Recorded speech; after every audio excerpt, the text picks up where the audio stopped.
워런 버핏의 사상 최대 현금 소식, 버핏의 주주 서한을 통해서 그 숨은 의미를 알아보고 증시가 조정이 온다면 언제 어떻게 올지, 왔을 때 우리의 대처 방법, 엔비디아 그리고 미국 증시, 환율을 통해서 그 시나리오를 한번 알아볼게요. 작년 4분기 말 현금 223조 원입니다. 사상 최대치인데요. 현재 주식시장은 과거보다 훨씬 더 카지노 같은 행태를 띠고 있다. 앞으로 몇 년 동안 눈 튀어나올 수익처를 찾기 어렵다. 특히 버핏 같은 경우에 인수합병 대신에 자사주 매입에 돈을 쓰고 있죠. 그리고 현금 아니면 채권이에요. 원금 손실을 최대한 피해라. 하지만 옥시덴탈, 일본 상사 비중은 무기한 장기 투자를 해 나갈 거다. 잠시 뒤에 말씀드리겠지만 버핏의 주주 서한에서는 위기에 대비한 듯한 그런 뉘앙스도 분명히 있습니다. 하지만 우리가 지금 알아야 될 건 뭐냐면 워런 버핏이 가지고 있는 투자 철학, 가치 투자자죠. 기본적으로. 그리고 통상 우리가 이야기하는 추세 투자, 추세 추종자, 분명히 다른 성질의 투자 방식이에요. 여기에 대해서 우리는 생각해 볼 필요가 있습니다. 먼저 바뀐 버핏의 2023년 말 포트폴리오를 보면은 포트폴리오의 반을 차지하고 있는 애플 비중이 1%나 줄었어요. 말이 1%지 금액으로는 엄청나죠. 그리고 쉐브론의 비중이 크게 늘어난 부분, 이렇게 옥시덴탈, 쉐브론 이런 에너지 기업들하고 일본 상사들에 대한 투자 늘어났다. 반면 애플은 팔았다. 그리고 현재 높은 현금 비중을 보유하고 있다. 그럼 이 현금이 위기에 대처하기 위한 하나의 수단인 걸까? 주주서한에서 버핏은 이런 뉘앙스를 풍깁니다. 이미 자신의 벅셔 해서웨이는 거대한 자산 규모를 갖고 있다. S&P 500개 기업 중에서 벅셔 해서웨이를 제외한 나머지 499개가 가진 그 순자산의 무려 6%를 이미 벅셔가 가지고 있다. 하나의 기업이 이런 규모의 자산을 갖고 있다는 사실은 굉장히 어마어마한 거예요. 그래서 버핏이 보유하고 있는 이 현금은 이 거대한 자산 규모 때문에 어쩔 수 없이 발생하는 자연스러운 부분이기도 합니다. 우리가 1억 굴리는 개인 투자자하고 수천억 굴리는 펀드 매니저하고 투자 방식이 같을 수가 없죠. 규모가 커질수록 안정성을 띌 수밖에 없고 단타보다는 중장기 투자 위주 거시적인 환경을 생각할 수밖에 없어요. 게다가 지금 현재 투자처가 마땅치 않다. 버핏이 기본적으로 깔고 가는 투자의 조건은 매우 큰 수익을 장기간에 걸쳐 볼 수 있는 투자처인데 미국 외에는 이런 투자처가 보이지 않는다. 근데 지금 미국 증시가 많이 올라갔죠. 가치 투자자인 버핏 눈에는 현재 미국 증시가 비싸 보일 수 있다는 거예요. 게다가 뒤에서 말씀드리겠지만 버핏이 갖고 있는 AI 기업들에 대한 태도, 현재 장세와 맞지 않을 수도 있다는 거예요. 그리고 항상 강조하는 투자 원칙, 주주서한에서 또 한 번 언급합니다. 손실을 반드시 피해라. 그래서 위기를 대비해서 우리는 현금을 가지고 있다. 하지만 이미 버크셔 같은 경우는 안정적인 이런 방식을 통해서 작년 영업이익 49조 7천억 원, 작년보다 21% 늘어난 영업이익을 이미 달성했어요. 이렇게 보면 보유하고 있는 이 현금이 필수 불가결한 요소이기도 하고 현재 장세, 가치 투자보다는 추세를 추종하는 사람들이 더 잘 벌 수 있는 장세, 버핏과는 다소 맞지 않을 수 있는 장세라는 거예요. 게다가 지금 트렌드인 AI와도 약간은 동떨어져 있는 모습. 분명 이 주주서한에서 안정적인 모습을 강조하는 그런 뉘앙스를 풍기긴 합니다. 그럼 이 버핏의 현금 비중과 증시의 관계가 과연 있을까? 보면은 이 초록 색깔 선이 벅셔 해서웨이의 현금입니다. 현금 규모. 그리고 이 선은 증시, S&P 500. 자, 자세히 보면은 이 현금과 증시의 사실 비례관계라던가 반비례 관계라던가 정확한 관계를 설정하기가 어렵습니다. 증시가 꾸준히 우상향할 때도 현금량은 들쭉날쭉하죠. 코로나 팬데믹 최저점에서 오히려 보유 현금은 최대치를 찍습니다. 그리고 이렇게 같이 가기도 하죠. 증시와는 큰 관계가 없다. 버핏이 보유하고 있는 이 현금과 증시에는 직접적인 연관관계를 찾기는 어렵다는 거예요. 이거는 버핏이 현재 증시를 어떻게 보느냐 여기에 대한 개념보다는 버크셔 해서웨이라는 이 회사의 규모적인 부분에서 어쩔 수 없이 대규모의 현금을 가져갈 수밖에 없는 부분, 그리고 현재 시장보다는 투자 대상이 있느냐 없느냐 여기에 영향을 많이 받아요. 싸고 좋은 투자할 기업이, 인수합병할 기업이 있다고 한다면 상승장에서도 삽니다. 하지만 지금은 그런 좋은 투자 대상이 없다는 거죠. 시장이 지금 너무 올랐다, 과열이다 라기보다는 투자 대상을 물색하기 어렵다. 그리고 포트폴리오를 보면은 정말 AI 올인, 현재 잘 나가는 AI 기업들 찾기가 어렵죠. 그나마 있는 게 애플, 나머지는 금융, 에너지. 사실 버핏 같은 경우는 AI에 대해서 그렇게 호의적인 모습은 아니었어요. 과거 발언들을 살펴보면 특히 멍거가 더 그랬죠. 버핏과 멍거는 AI 기술에 대한 과도한 기대를 회의적으로 보고 있다. AI는 세상을 바꾸더라도 인간지능을 못 이긴다. 버핏이 AI에 투자는 하고 있지만 애플을 통한 투자 비중이 대부분이다. 아마존 이런 기업들도 투자는 하지만 그나마 AI라고 하는 기업은 애플이다. 하지만 버핏이 애플에 투자하는 거는 AI이기 때문에 투자한다기보다 애플 그 자체 본연의 사업, 기존 전통 사업, 거기에 기반한 투자라고 하는 게 더 어울릴 거예요. 순수 AI 투자를 비중 높게 하고 있진 않다. 그리고 애플도 지금 AI 시장에서는 리딩하지는 못하고 있는 모습이죠. 지금 현재 투자 방식이 가치 투자자일 때는 쉽지 않습니다. 이미 S&P 500은 적정 가치, PER로 따지면 평균 PER 78배, 19배 이 부분을 한참 벗어났어요. 20배가 훨씬 넘었기 때문에. 게다가 엔비디아 같은 주식들 PER이 40배에서 60배 왔다 갔다 하죠. 가치 투자 측면으로 본다면 투자하기 어려운 장세이기도 해요. 지금은 추세를 추종해야 됩니다. 이건 뭐냐면 추세가 꺾이기 전까지 홀딩을 해야 하는 장세라는 거예요.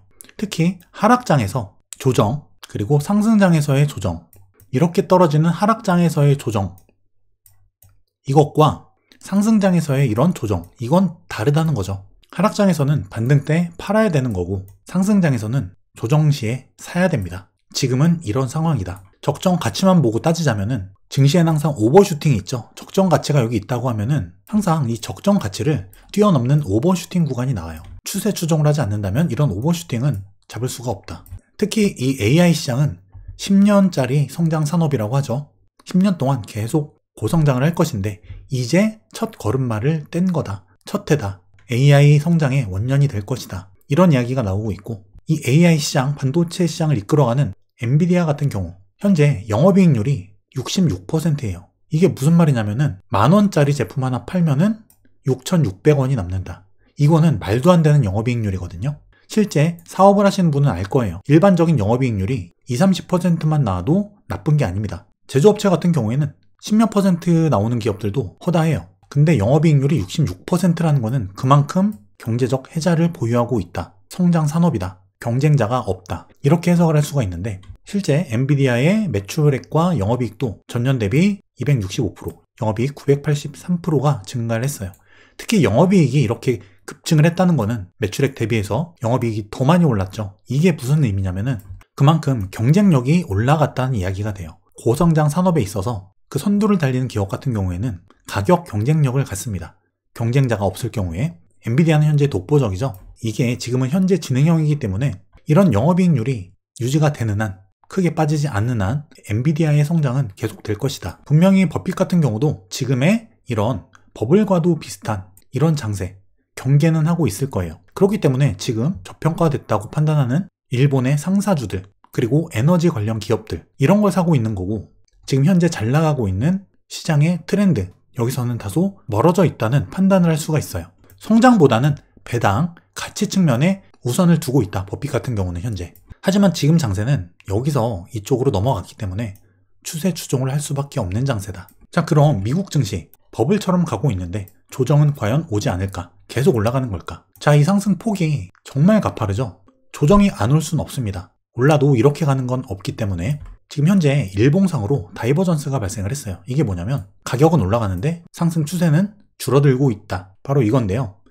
비슷한 상황이 21년도 2분기, 3분기 이때 있었는데 자, 현재와 비교를 해보면 이래요. 모멘텀은 감소, 가격은 상승. 이게 한 번, 두 번, 세 번 연속으로 누적이 됩니다. 가격은 계속 올라가죠.